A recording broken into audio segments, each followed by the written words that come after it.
утро секое утро, добро утро почитувани гледачи. Екипата на утринската на Алфа се наоѓа на една навистина интересна локација. Се наоѓаме кај Скопскиот аквадукт, на некои 2 до 3 километри од центарот на градот во населбата Визбегово. Ова утро наши ваш гостин е господинот Елвир Садиковиќ, подпредседател на Македонската асоциација на туристички водичи и нивните придружници. Господине Садиковиќ, добро ви утро. Добро ни дојдовте во утринската на Алфа. Добро утро вам и на гледачите на Алфа телевизија.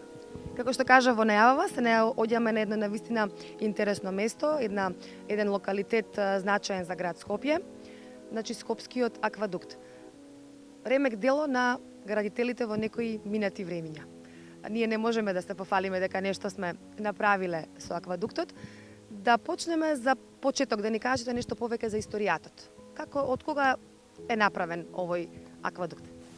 Убава најава од ваша страна за навистина еден многу важен културно-историски споменик. Доколку ми дозволите на самиот почеток, би сакал на нашите гледачи да им објасниме локацијава кај што се наоѓа. Значи, како што и кажавте, на овој импресивен археолошки локалитет се наоѓа на оддалеченост од 2 до 3 километри од центарот на градот Скопје, поточно во близина на населбата Визбегово.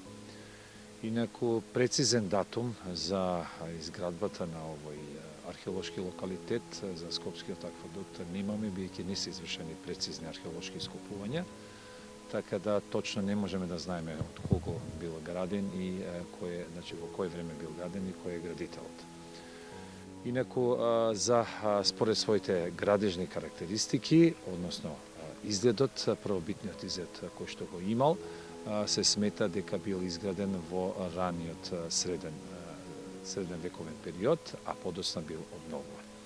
Според записите на познатиот хроничар Прокопије, се смета дека овој аквадукт бил изграден во периодот на Византиската империја, значи некаде од 527 година до 565 година, и се смета и се нарекува како Јустинијанов аквадукт.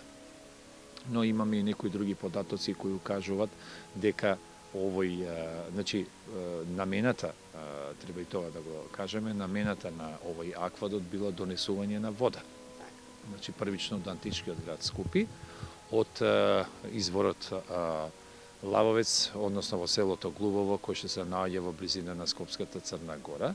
Значи, основната цел било донесување на водата од античкиот град Скопје, каде што постоела една како чешма за полнење на вода и од каде што се поела стоката. Меѓутоа, од други податоци и други записи се смета дека овој аквадукт е направен во 15 век, во време на Отоманската империја, бидејќи со доаѓањето на Отоманската империја и за владењето на овие простори, значи во потегот на Скопската турска чаршија или старата Скопска чаршија, се градат многу исламски градби, како што се џамии, амами и анови, за кое било потребно големо количество вода.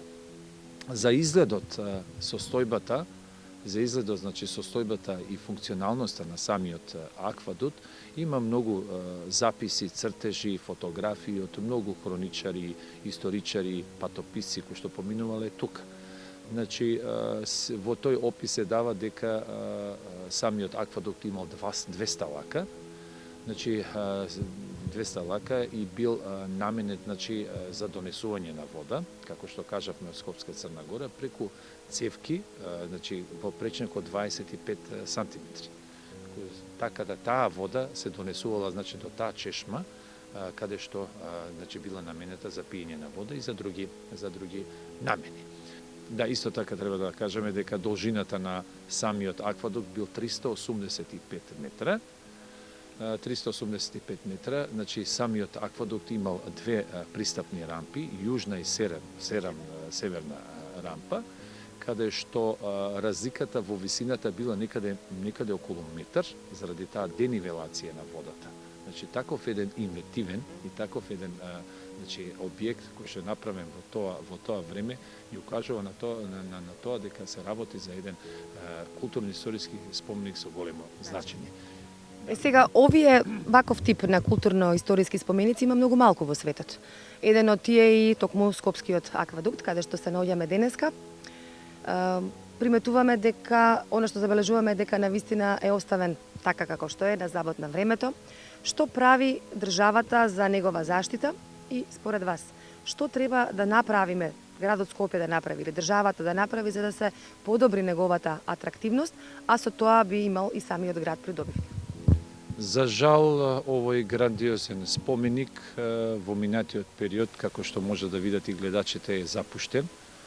Значи, оставен на заборав заради различни временски, може да кажеме, непогоди и услови, значи се повеќе пропаѓа.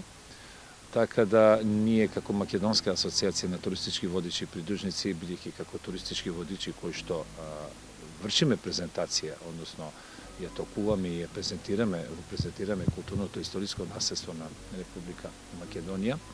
Укажуваме и неколку пати укажавме, преку писмени барања побаравме и од институциите да се превземе мерки со што ќе се заштити овој културно-историски споменик, бидејќи еден од трите ретки на Балканот, а можем да кажам и во Европа, и заради неговото огромно значење, значи ние треба сите, не само институциите, туку и сите ние да имаме голема почит и должно внимание кон ваков културно-историски споменик, бидејќи сето ова што го гледаме и сите културно-историски споменици во Македонија се навистина од огромно значење за културното наследство на нашата држава.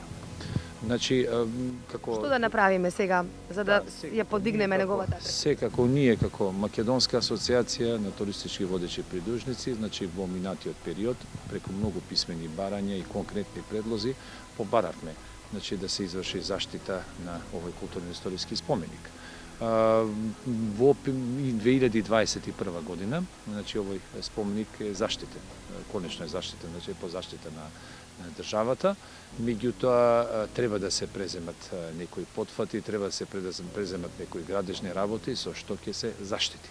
Како асоциација исто така побаравме од институциите и имаме конкретен предлог за хортикултурно уредување, доека делот за санација, тоа веќе спаѓа во Заводот за заштита на културно-историски споменици и сметаме дека ваква една вистинска туристичка атракција би требало да се сочува, бидејќи навистина е големо богатство и би била во иднина навистина многу голема вистинска туристичка атракција не само за домашните, туку и за странските гости. Бидејќи ни доаѓате од Македонската асоциација на туристички водичи покрај Скопскиот аквадукт, каква е мапата, каква е картата туристичка на град Скопје? Видете градот. Имате ли можеби некои предлози, некои недостатоци, нешто што му фали на градот за да привлечеме поголем број на туристи? Видете, туристичката слика на градот Скопје во минатиот период е влошена. Зашто го велам ова и го велиме како асоциација, бидејќи градот Скопје во минатиот период, значи од самото, може да кажам со самата изградба на тие културно-историски споменици фонтани, имаше навистина вистински сјај и беше многу привлечен за странските гости, не само за странските, туку и за домашните гости. Меѓутоа во минативе неколку години таа состојба е влошена. Во смисла, значи имаме многу кучиња, скитници, имаме многу нехигиена, значи фонтаните не се одржуваат, осветлувањето е катастрофално, имаме многу питачи, многу работи кои што и фактички ја нарушуваат таа убава слика на градот Скопје, а градот Скопје со своите културно-историски споменици, со своето наследство навистина можеме да кажеме дека е една од најбогатите во регионот. И ние како туристички водичи секогаш се обидуваме на еден инспиративен и на еден најдобар начин да го представиме тоа културно-историско наследство. Меѓутоа, туристичката слика за жал е влошена. Во минатиот период нашата асоциација, значи Македонска асоциација туристички водичи и придружници, во соработка со град Скопје, со секторот за локален економски развој, со основа на нашите барања и конкретни предлози, стапивме, имаме во контакти, имаме добра соработка, веќе имаме неколку значи состаноци одржано, со што побаравме од градот Скопје, односно од секторот за локален економски развој, таа туристичка слика да се подобри. во смисла значи, да имаме почист град, да имаме поосветлен град, централното градско подрачје, се работи на тоа и ја мислам дека во најблизок период, односно во најблиска иднина, сите тие резултати од таа меѓу наша соработка со секторот за локален економски развој ќе бидат видливи за сите наши гости и за нашите сограѓани. Ви благодарам за учеството во утринската на Алфа. Ви благодарам и вам.